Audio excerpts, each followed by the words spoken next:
नमस्कार। गोयल एस्ट्रोलॉजी में एक बार फिर से आपका स्वागत है। अभी हम जिस विषय की बात कर रहे हैं वह नाड़ी एस्ट्रोलॉजी है।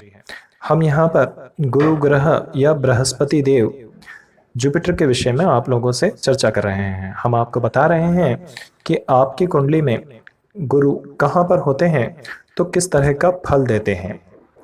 यह नाड़ी एस्ट्रोलॉजी के माध्यम से समझाया जा रहा है। जैसे जैसे कि आप जानते हैं कि कई सारी विधाएं होती हैं, जिनमें एक नाड़ी एस्ट्रोलॉजी जो होती है वह भी एक विधा है ज्योतिष की, जिसमें आपको दशाओं की आवश्यकता नहीं होती है। केवल यहाँ बृहस्पति महत्वपूर्ण होते हैं, क्योंकि बृहस्पति को यहाँ जीव कारक बताया गया है। वैसे हम आज जो बता रहे हैं वो बता रहे हैं आपको कि मकर राशि का गुरु हो तो किस तरह के फल करते हैं। इसके पहले कि हम 2 पार्ट बना चुके हैं और यह तीसरा और अंतिम पार्ट है। तो आप यदि इसके पहले की राशियों में गुरु किस तरह का फल करते हैं वह जानना चाहते हैं तो लिंक डिस्क्रिप्शन में है, आप वहां जाकर पहले के 2 पार्ट देख सकते हैं। हालांकि नाड़ी एस्ट्रोलॉजी के विषय में हमने काफ़ी सारे पार्ट पहले ही बना रखे हैं, तो आप उन्हें भी जाकर इसे विस्तृत रूप से समझ सकते हैं।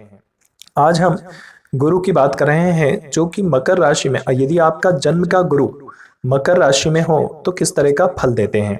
वैसे तो गुरु यहाँ पर नीच राशि में होते हैं। अब गुरु यहाँ नीच राशि में इसलिए होते हैं क्योंकि यह शनि की राशि है। शनि कर्म फलदाता है। अब यदि आप गुरु को समझने का प्रयास करें तो यहाँ पर आप देखिए कि गुरु कभी किसी का बुरा नहीं करते हैं। गुरु सभी का भला चाहते हैं। इसी कारण से वह लोगों को उनके कर्मों का फल देने से अधिक रुचि उन्हें मुक्त करने में या समझौता करने में ही बिता देंगे, क्योंकि आपके घर के जो बड़े बुजुर्ग होते हैं उन्हें गुरु कहा गया है नाड़ी एस्ट्रोलॉजी में। तो आप देखेंगे कि आपके घर के जो बड़े बुजुर्ग होते हैं अक्सर किसी की गलती होने पर भी उसे सजा देने के स्थान पर प्रयास करते हैं कि उसे छोड़ दिया जाए या उसे माफ कर दिया जाए। तो यहाँ गुरु का भी यही स्वभाव है। तो जब गुरु मकर राशि या फिर शनि की इस राशि में आते हैं तो यहाँ पर शनि कर्म करना ज्यादा पसंद करते हैं और शनि चाहते हैं कि सभी के साथ न्याय हो, क्योंकि शनि न्याय के देवता है। तो जब वह गुरु मकर राशि में आए तो कहीं ना कहीं उन्हें अब जिसने जैसा किया है उसे वैसा फल देना पड़ेगा, जो कि गुरु के स्वभाव में नहीं है। साथ ही ये शनि मेहनत के कारक है और गुरु जो होते हैं, आप देखिए जो टीचर्स होते हैं या जो बहुत एजुकेटेड लोग होते हैं, जो बहुत पढ़े लिखे होते हैं या जो फिर जो बड़े लोग होते हैं, वो अक्सर जो होता है वह उपदेश दे सकते हैं, वह वाचन कर सकते हैं, किंतु वह कन्वर्सेशन पर वह कभी भी कोई काम नहीं कर सकते। आप उनसे कोई मेहनती काम करने को कहें तो वो नहीं कर पाएंगे। यहाँ पर वह सिर्फ आपको बता सकते हैं कि किस तरह से होगा। यदि आप उनसे कहें कि आप खुद इस काम को करके बताएं तो वह नहीं कर पाएंगे। यही गुरु के साथ होता है। जब वह कर्म भूमि में आते हैं तो कहीं ना कहीं उन्हें कर्म करने में परेशानी होती है, क्योंकि वह उनके स्वभाव में नहीं है, क्योंकि वह सिर्फ शिक्षा दे सकते हैं, ना कि उन कर्मों को कर सकते हैं। इसी कारण से गुरु यहाँ पर नीच राशि में कहे गए हैं। तो 2 कारण हुए। अब देखिए यहाँ नीच, अगर आप नीच शब्द को समझे तो ज्योतिष में कहीं भी नीच का मतलब कुछ गलत नहीं लिया गया है। नीच का अर्थ जो लिया गया ज्योतिष में वो कहीं ना कहीं इस तरह से लिया गया है कि ऐसा काम जो कि हम नहीं करना चाहते या जिसे हम दुखी मन से कर रहे हैं उसे नीच शब्द कहा गया है। तो देखिए आपके कुंडली में जो ग्रह हैं जो नीच के हैं, हालांकि इसके लिए हम अलग से एक वीडियो बना देंगे जिसमें हम बताएंगे कि नीच ग्रहों का क्या कारण है। नीच का मतलब ये नहीं कि वो छोटा हो गया या फिर वो जो है कुछ गलत काम कर लिया उन्होंने, नहीं। इसका अर्थ यह है कि वह जो है अपने स्वभाव से ठीक विपरीत स्वभाव में चला गया है। क्योंकि आप देखिए गुरु जो उच्च के होते हैं वो कर्क राशि में होते हैं। कर्क राशि में होते हैं गुरु, उच्च के होते हैं, जो कि आराम की राशि है, जहां सुकून मिलता है, क्योंकि यह आपके काल पुरुष के अंगों में यह 4थे भाव में पाई जाती है। तो गुरु यहाँ उच्च के होते हैं, क्योंकि आप गुरु को देखेंगे कि जो लोग गुरु से प्रभावित होते हैं उन्हें कफ बहुत होता है। कफ किस लिए होता है उन्हें? क्योंकि वो खाना खाने के बाद अक्सर वो मेहनती काम करना पसंद नहीं करते, क्योंकि गुरु जिनका स्ट्रांग है वह मेहनती काम करना पसंद नहीं करते हैं। अक्सर वो लोग जो होते हैं वो कहीं ना कहीं जो काम है वो बोलने से संबंधित काम या शिक्षा देने से संबंधित काम करते हैं। यही कारण होता है कि गुरु जब भी लग्न को देखते हैं या लग्नेश को देखते हैं, चंद्रमा को देखते हैं, तो ऐसे लोग जो होते हैं वो शिक्षा देने से ज्यादा संबंधित काम करते हैं। जैसे बहुत सारे लोग होते हैं जो वाणी से संबंधित कार्य ही करते हैं। कारण यह होता है कि गुरु जो होते हैं वो सिर्फ यही कर सकते हैं, वो मेहनत नहीं कर सकते। तो ऐसे लोग क्या होते हैं, दोपहर में खाना खाने के बाद सोना पसंद करते हैं। क्योंकि आप एक बात और गुरु में देखेंगे कि गुरु संतुष्टि देते हैं। हालांकि ये बहुत अलग विषय है कि गुरु जो होते हैं वो संतुष्टि देते हैं। पाप ग्रह आपको धन तो देते हैं किंतु संतुष्टि नहीं देते। अब किसी ने हमसे कमेंट्स में पूछा था कि क्या पाप ग्रह ज्यादा पैसा देते हैं या शुभ ग्रह ज्यादा पैसा देते हैं। तो पाप ग्रह और शुभ ग्रह पैसा दोनों ही देते हैं। देखिए दोनों में फर्क है। पाप ग्रह जो पैसा देते हैं उसका उपभोग आपको नहीं करने देते हैं, क्योंकि पैसा तो पाप ग्रह भी देते हैं। राहु भी देता है, शनि भी देता है पैसा, मंगल भी देता है, सूर्य भी देता है, शुक्र तो हालांकि पैसों का कारक है ही सही। तो वो पैसा अवश्य देंगे किंतु उसका उपभोग नहीं करने देंगे। कोई ना कोई बीमारी होगी, आप देखेंगे उन परिवारों में जिन परिवारों में इस तरह का पैसा, उसे पाप की कमाई कहा जाता था। पुराने समय में जो होता था उसे पाप की कमाई कहा जाता था। आज तो जो होता है वो कहा जाता है कि ऊपरी इनकम कहा जाता है या अल्टरनेटिव इनकम बताया जाता है, वो अलग बात है, हालांकि हमारा वो विषय नहीं है। पर जो पाप ग्रह होते हैं वो दूसरे तरीके से पैसा देते हैं, वो जो अलग तरीके पर वो उसको सुख नहीं भोगने देते।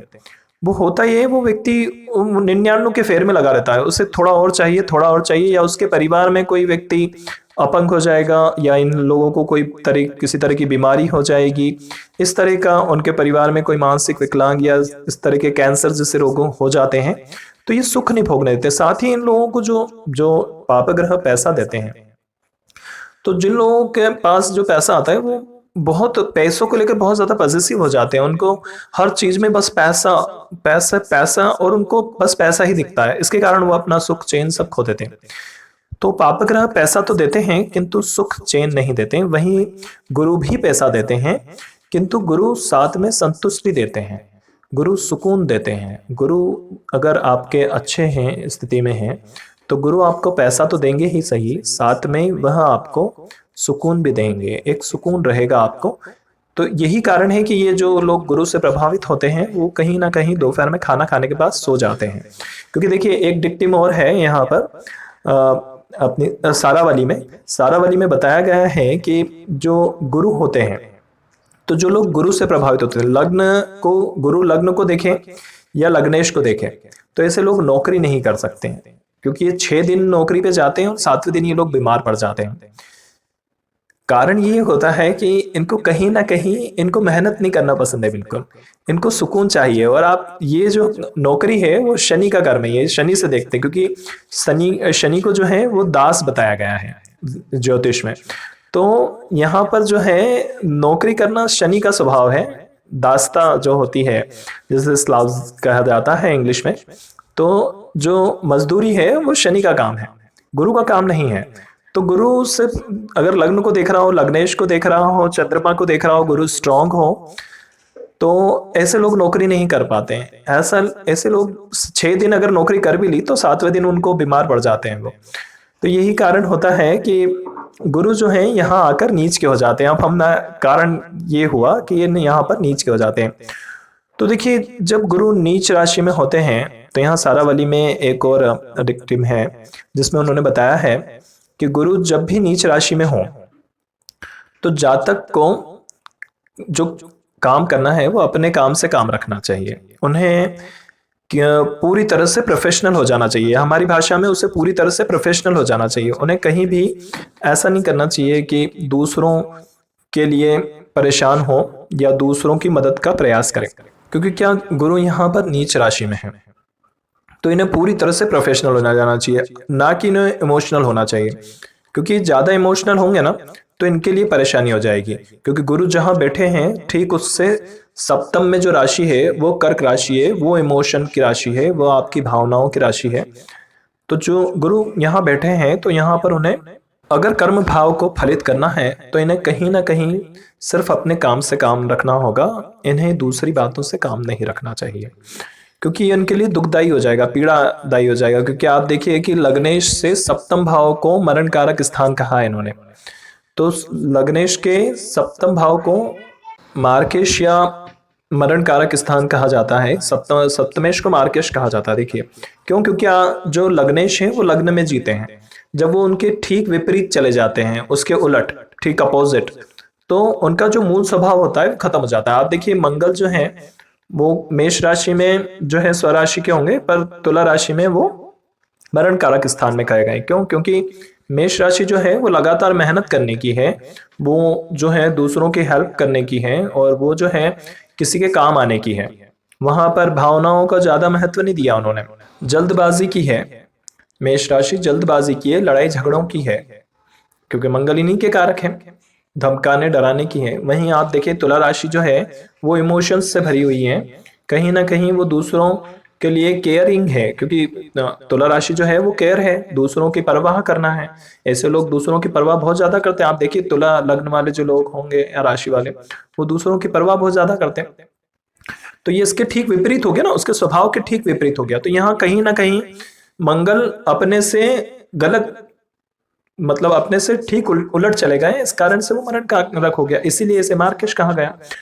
तो यहाँ जो गुरु हैं उन्हें पूरी तरह से प्रोफेशनल हो जाना चाहिए, ना कि उन्हें कहीं भी। इसी कारण से सप्तम भाव को मार्केश कहा गया है, क्योंकि होता यह है कि इंसान जैसे स्वभाव में रह रहा है, जैसे एटमॉस्फेयर में रह रहा है, जैसे वातावरण में वो रह रहा है, उस वातावरण से ठीक विपरीत चला गया है वो। तो इस कारण से कहीं ना कहीं वो उसके लिए दुखदायी हो गया है, तो मरण कारक स्थान में चला गया। तो यहाँ जो लोग, जिन लोगों का गुरु नीच का है, उन्हें पूरी तरह से प्रोफेशनल होना चाहिए, ना कि इमोशनल होना चाहिए, क्योंकि इमोशन जो देंगे उन कहीं ना कहीं दुख देंगे बुरी तरीके से। वहीं इस कारण से उन्हें गालियां सुनने को मिलेगी, भले ही वो प्रोफेशनल हो जाएं, पर कहीं ना कहीं उनका स्वभाव है। लोग कहेंगे कि इनको मदद करनी चाहिए थी, पर इन्होंने अपना मदद का हाथ नहीं बढ़ाया, तो इस कारण से इन्हें गालियां सुनने को मिलेगी। पर उसके लिए कुछ भी गलत नहीं है, इन्हें सोचना ही नहीं चाहिए। इन्हें कभी ऐसा नहीं सोचना चाहिए कि इस कारण से मुझे गालियां सुनने को मिल रही है। जब तक ये इमोशंस के साथ रहेंगे तब तक ये कभी जीवन में आगे नहीं बढ़ पाएंगे, बल्कि ये रुक जाएंगे एक स्थान पर। इसीलिए इन्हें पूरी तरह से प्रोफेशनल हो जाना चाहिए, भले ही लोग गालियां दे रहे हों।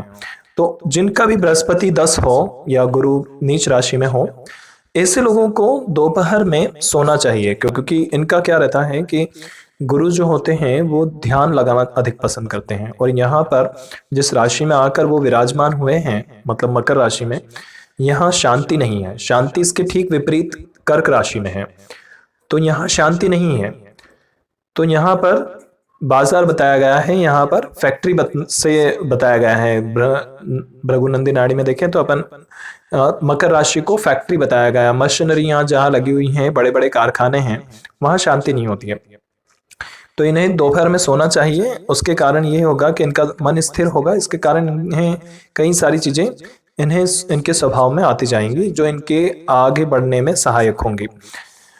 तो ये जो गुरु हैं जिनके 10 हैं, अब वो लोग कैसे होते हैं यह हम जानते हैं। तो जिनके गुरु इस राशि में होते हैं, कहीं ना कहीं वो जो लोग होते हैं वो बहुत ज़्यादा तो ऐसे लोग जो होते हैं ये बहुत विशेष होते हैं, भले ही वह उनके क्षेत्र में विशेष हों या फिर वह उनके कार्य में विशेष हों, उनको एक विशेष महारत हासिल होती है। तो यहाँ पर जो लोग होते हैं, जो या तो ये लोग जो होते हैं वो अपने कार्य में विशेष होते हैं, या फिर ऐसे लोग जो होते हैं अपने क्षेत्र में विशेष होते हैं, मतलब लोग इम्पोर्टेंट मानते हैं, इन्हें बहुत अच्छा मानते हैं वहाँ पर।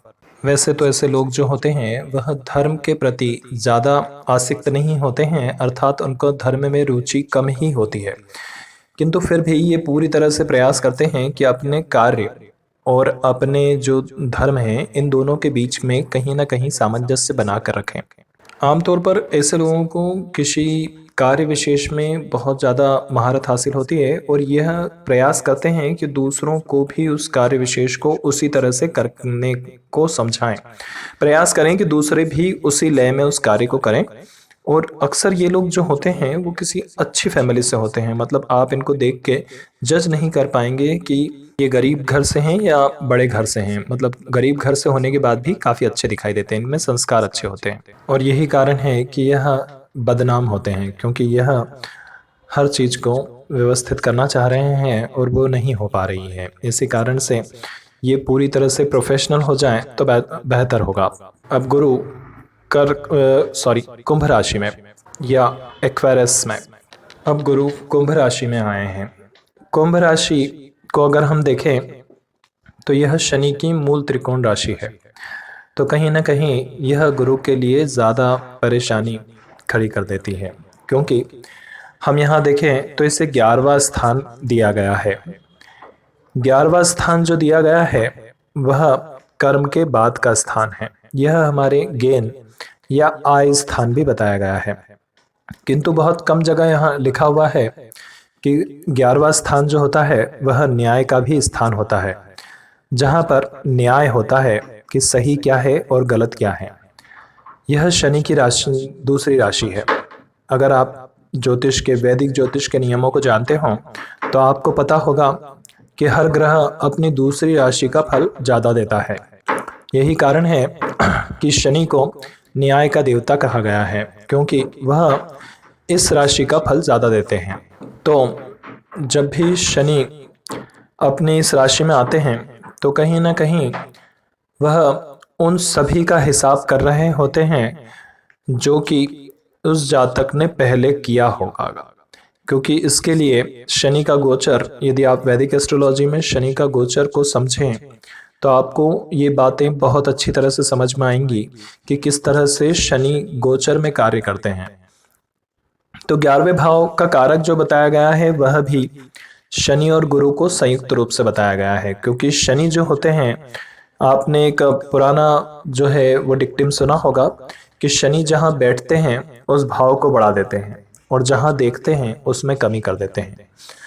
वहीं गुरु जहाँ बैठते हैं उस भाव में कमी करते हैं और जिसको देखते हैं उसे फलित कर देते हैं।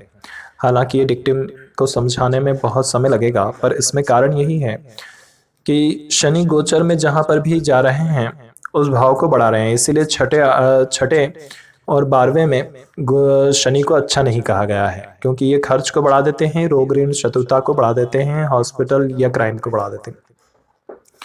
वहीं गुरु को 6, 8, 12 में अच्छा कहा गया है, क्योंकि ये कमी करते हैं, खर्चों में कमी करते हैं, वहाँ रोग ऋण शत्रुता में कमी करते हैं। तो ये अलग बात है। तो शनि जो करते हैं वो केवल प्लानिंग करते हैं। गोचर में वैदिक एस्ट्रोलॉजी में समझाया जाता है, इसके लिए हम अलग से एक वीडियो बना देंगे जिसमें कि शनि किस तरह से, तो शनि जहाँ जहाँ देखते हैं वहाँ मेहनत करवाते हैं आपसे। शनि की तीसरी दृष्टि जो होती है वह मेहनत की होती है। तो गोचर में ये जहाँ पर भी तीसरी दृष्टि डाल रहे हैं वहाँ आपको अब मेहनत करनी है। जहाँ 7वीं दृष्टि डाल रहे हैं उसके लिए आपको प्रयास करना है, वो आपकी डिजायर्स हैं, वो आपकी इच्छाएं हैं। और जो 10वीं दृष्टि डाल रहे हैं वो कर्म आपको अंत तक उस कर्म तक आपको पहुंचना है, वो आपका जो है मार्ग है, अंतिम मार्ग है जो जिसके लिए शनि बैठे हुए हैं। तो शनि जब भी 11वें भाव में आते हैं तो वह जो जातक ने जो भी पूर्व में जो कर्म किए हुए हैं, हमने पहले भी आपको बताया हुआ है कि आपकी कुंडली में जो भी ग्रह योग बने हुए हैं वह आपके पूर्व के कर्मों के अनुसार ही बने हुए हैं। तो जब शनि 11वें भाव में आते हैं तो वो जिस भी ग्रहों को जिस भी स्थिति में देखते हैं अपनी तीनों दृष्टियों से, क्योंकि वो तीसरी दृष्टि तो जातक के लग्न पे डाल रहे होते हैं, तो कहीं ना कहीं जातक को अब मेहनत करनी है, वह स्पष्ट कर रहे हैं कि अब तुम्हें मेहनत करनी है, क्योंकि तीसरी दृष्टि उनकी मेहनत की होती है। वहीं जो शनि होते हैं, जब गुरु जो होते हैं, जो शनि जिस चीज की प्लानिंग कर रहे हैं गुरु उसको फलित करते हैं। तो गुरु जहां जहां देखते हैं, जिन प्रोमिसेस को गुरु देख रहे हैं कहीं ना कहीं वो प्रोमिसेस जो हैं वो फलित होते चले जाएंगे। तो इसी कारण से शनि पहले उस पर दृष्टि डालेंगे, उन भावों पर, उन प्रोमिसेस पर, फिर जब गुरु उनको देखेंगे तो वो पूरे होते चले जाते हैं। इसे गोचर में समझाया गया है वैदिक ज्योतिष में, हालांकि वो बहुत बड़ा विषय है, उसके लिए अलग से एक वीडियो बनाना पड़ेगा पूरा मुझे। तो यहाँ पर जो 11वां भाव कहा गया है कहीं ना कहीं इसीलिए कहा गया है कि ये गुरु के लिए बहुत ज़्यादा तकलीफ देह स्थिति हो जाती है यहाँ पर, क्योंकि अब गुरु को उन सभी को उनके कर्मों का फल देना है जिनके लिए जिन्होंने जैसे कर्म करे हैं। तो जब भी गुरु कुंभ राशि में आते हैं तो कहीं ना कहीं कुंभ राशि जो है शनि की दूसरी राशि है, जहां कर्म फल प्रदान होना है, क्योंकि 10वां भाव आपका कर्म का है, 10वीं राशि आपकी कर्म की है, और 11वीं जो है वह आपकी जो है कर्म फल की है। तो हमारे एक दर्शक ने हमसे पूछा था कि सर ये जो है क्या पूरे सारी चीज़ें अगर फिक्स हैं तो हम क्यों प्रयास कर रहे हैं फिर इन कामों को करने के लिए, क्योंकि जब पहले से, तो मैं हम आपको बता दें कि सभी फिक्स नहीं है। आपने जो है कि आपकी कुंडली के सभी भाव तो तकरीबन फिक्स हैं, किंतु यहाँ 3, 6, 10 और 11 को उपचय भाव कहा गया है। ये ऐसे भाव हैं जो कि फिक्स नहीं है। आप क्या बोलते हैं, क्या करते हैं, तीसरा भाव बोलने का, पराक्रम का होता है, आपके कम्युनिकेशंस का होता है, तो ये फिक्स नहीं है। आप जो भी बोलना चाहें, जो भी पराक्रम आप कर रहे हैं वो आप शिक्षा से करें। छठा भाव रोग ऋण शत्रुता का होता है, आपको अपने शत्रुओं से किस तरह से निपटना है ये आपको सोचना है। आपको रोग ये जैसे कि पुराने जमाने में लोग कहते थे कि ये मत खाओ इससे ऐसा हो जाएगा, वो ये मत करो इससे वैसा हो जाएगा, तो ये छठा भाव है। आपके रोग ऋण शत्रु आपके अपने हैं, वो आपकी इच्छा से उत्पन्न होते हैं और आप ही उनसे जो है वो निपटारा करते हैं। 10वां भाव आपका कर्म का होता है, 10वां भाव, और 11वां भाव जो होता है वो आपका कर्म फल का होता है, जिसे गेन कहा गया है या आय कहा गया है। तो यहाँ कहीं भी इन्हें उपचय भाव इसलिए कहा गया था कि ये कर्म बंधन से मुक्त हैं, ये फिक्स नहीं है, यह आपका अपना है, ये आपके लग्नेश के स्वभाव के अनुसार चलेगा। आपका लग्नेश जिस स्थिति में होगा, और लग्नेश क्यों उस स्थिति में गया, तो उसके पीछे कारण ये है कि आपके पूर्व जन्म के कर्म थे। और लग्नेश को आप कैसे बलवान कर सकते हैं, तो लग्नेश को आप धर्म के प्रति कर्म करके बलवान कर सकते हैं। किंतु आप, होता क्या है कि हमारे साथ भी एक समस्या है कि हम जो है वो, अगर कोई मूवी चल रही होगी तो इंसान जरूर देख लेगा उसको, वहीं अगर कोई भजन चल रहा होगा या कोई ईश्वर की स्तुति कर रहा होगा तो इंसान उसमें रुचि नहीं लेगा, बल्कि वहां से जाने का प्रयास करेगा। तो ये भी उसके कई कर्म होते हैं कि वो उनमें रुचि नहीं लेते हैं, चाह कर भी। क्यों? हम अच्छी बातें, अगर कोई उपदेश दे रहा है तो लोग नहीं सुनना पसंद करते हैं, वहीं अगर कोई गाली दे रहा है, कोई झगड़ा कर रहा है, तो लोग वहां भीड़ लगा के इकट्ठे हो सके उसकी गालियां सुनना पसंद करते हैं। मतलब ये कहीं ना कहीं इंसानी स्वभाव में है। भाई काम दोनों ही समय था उसको, एक व्यक्ति कभी भी फ्री नहीं है, एक व्यक्ति को हमेशा काम होते हैं। तो जहां भजन चल रहे हैं वहां पर भी उसको काम है, कोई ना कोई काम करना है, इसलिए जाना है। पर अगर वहीं थोड़ी दूरी पे जाकर अगर कोई झगड़ा चल रहा है तो उसे सुनना है, वो जितनी गालियां दे रहा है वो सारी सुनना है उसे, जितनी मारपीट कर रहा है वो भी देखना है उसे, तब उसके पास काम नहीं होता है। तो ये इंसानी स्वभाव है। तो ये जो उपचय भाव है ये पूरी तरह से आपके अपने ऊपर स्वतंत्र हैं, इसके लिए आपके ऊपर कोई रोक नहीं है, ये आप स्वयं करते हैं, है ना।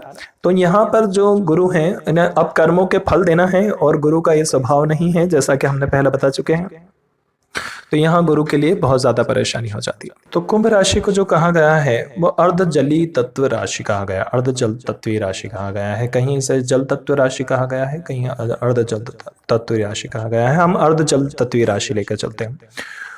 तो जब यहाँ गुरु आते हैं तो गुरु चूंकि जीव कारक हैं, तो एक और तो हमने बताया कि क्यों गुरु के लिए यह बहुत बुरी स्थान है। दूसरा, यहाँ पर क्या हो जाता है, इन लोगों को साइकोलॉजिकल प्रॉब्लम होती है। साइकोलॉजिकल प्रॉब्लम इट मीन्स ये होता है कि यहाँ ना तो पूरी तरह से जल है और ना पूरी तरह से जो है मरुस्थल है।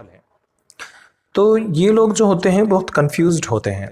आमतौर पर इन लोगों के साथ एक समस्या हो जाती है कि इनके साथ जो दिमाग में कई सारे विचार चलते रहते हैं, इनके साथ कई सारे विचार चलते रहते हैं जो हर थोड़े समय में बदलते रहते हैं। इसी कारण से इनको साइकिक कहा गया है। कहीं जगह पर, जैसे कि अगर बृहत होरा पराशर देखें आप, तो वहाँ पर जो गुरु हैं उनको बताया गया है कि ये साइकिक होते हैं। ये गुरु अगर कुंभ राशि में हो तो साइकिक होते हैं, क्योंकि इनके दिमाग में कब क्या चल रहा होता है उसको पकड़ पाना थोड़ा सा मुश्किल होता है इन लोगों के लिए।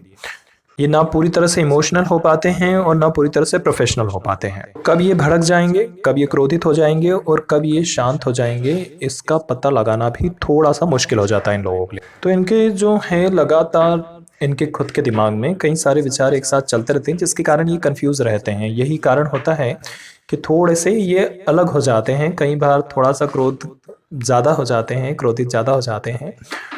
वहीं इन लोगों को जो है थोड़ा सा आमतौर पर ये परिवार के साथ घुल मिल नहीं पाते हैं, और इनके साथ होता ये है कि ये दोस्तों में ज़्यादा कंफर्टेबल हो जाते हैं। मतलब रिश्तेदारों से ज़्यादा दोस्तों में कंफर्टेबल रहता है, क्योंकि इनको लगता है कि कहीं ना कहीं वह इनकी बातों को समझते हैं।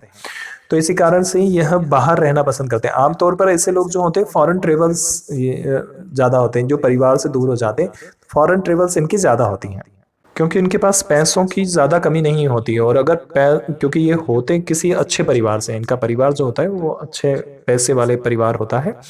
और अगर नहीं भी होता है तो कहीं ना कहीं से अरेंज हो जाता है, इनके काम नहीं रुकते हैं कभी कभी।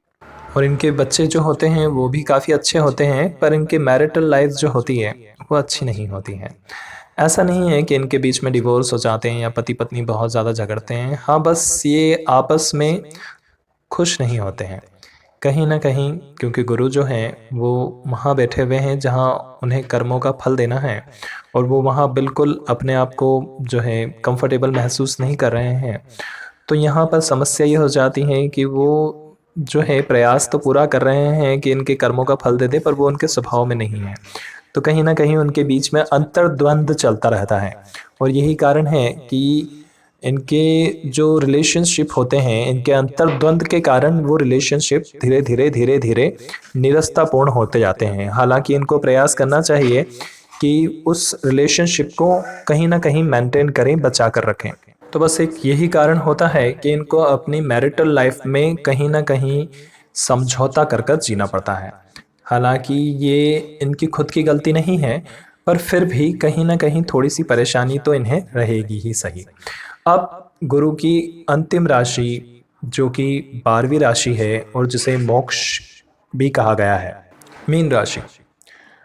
मीन राशि, यदि आप इसका सिंबल देखें या इसका चिन्ह देखें तो आपको लगेगा कि दो मछलियां हैं जो एक दूसरे के पीछे घूम रही हैं। एक मछली आगे है और दूसरी उसकी दुम देखते हुए उसके पीछे चल रही है। तो कहीं ना कहीं इसका अर्थ यह निकल रहा है कि ये वाला जो चक्र है ये समाप्त होने को है, और ये चक्र यहीं समाप्त होकर अगला चक्र शुरू होगा, क्योंकि यहाँ के बाद जो शुरू होगी वो मेष राशि शुरू होगी। तो गुरु यहाँ जाकर बहुत सुकून महसूस करते हैं, क्योंकि ये नवम भाव से चौथा भाव है। नवम से चौथा जो होता है, मतलब पहले से चौथा देखें तो हमारा घर होता है, तो नवम भाव धर्म का कहा गया है। तो नवम से चौथा जो हुआ वो मंदिर हुआ, क्योंकि वो धर्म का घर हुआ, है ना, धार्मिक स्थान हुआ। क्योंकि पहले से चौथा हमारा घर हुआ, हमारा स्थान हुआ। तो नवम भाव धर्म है, तो नवम से भाव चौथा धार्मिक स्थान हुआ। धार्मिक स्थान हुआ, यहाँ पर हर चीज को छोड़ना होता है। इसे मुक्ति भी कहा गया है। इसका कारक जो बताया गया है वो केतु को बताया।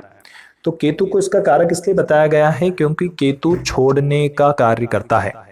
जहां पर भी आप देखें, आप गोचर में भी देखिए, केतु जहां पर भी जा रहा है आप धीरे धीरे उस चीज से जो है वो विरक्ति की ओर जा रहे हैं। आपको लग रहा है कि उसे छोड़ देना चाहिए।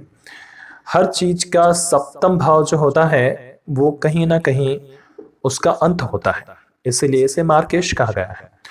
तो यहाँ राहु जो है वो जहाँ एक और उम्मीदें देता है, आकांक्षाएं देता है, नई नई उम्मीद आपको देता है। जो उम्मीद की किरण होती है वो राहु ही होता है।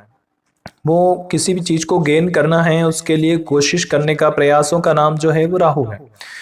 क्योंकि राहु को इस मटेरियल वर्ल्ड में रुकना है, इस भौतिक दुनिया में उसे रुकना है, उसे जिंदगी जीनी है। जबकि केतु को मुक्ति देनी है। केतु चाहता है कि आप हर चीज को छोड़कर केवल ईश्वर में ध्यान दें और मुक्त होते चले जाएं। आप प्रयास करें कि आप अपने जो कर्म, जिन कर्मों को करने के लिए आप इस धरती पर आए हैं, सिर्फ उतने कर्म करके दूसरी चीजों में ना उलझते हुए आप सीधे चलते जाएं। तो इसी कारण केतु जो होता है वो छोड़ने का होता है, वो हर चीज को छोड़ना है। आप आगे अभी जो प्रोग्रेशन आएगा उसमें हम बताएंगे आपको कि केतु और गुरु किस तरह से, शनि गुरु और केतु मिलकर किसी भाव को विरक्ति कराते हैं किसी भाव से। तो ये भी प्रोग्रेशन में आपको बताया जाएगा।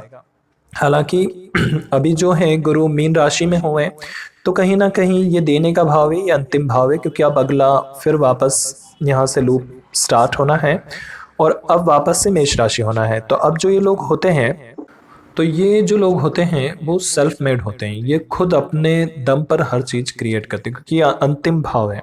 अपने दम पर हर चीज़ बनाते हैं ये लोग और अपना पूरा साम्राज्य अपने दम पर खड़ा करते हैं।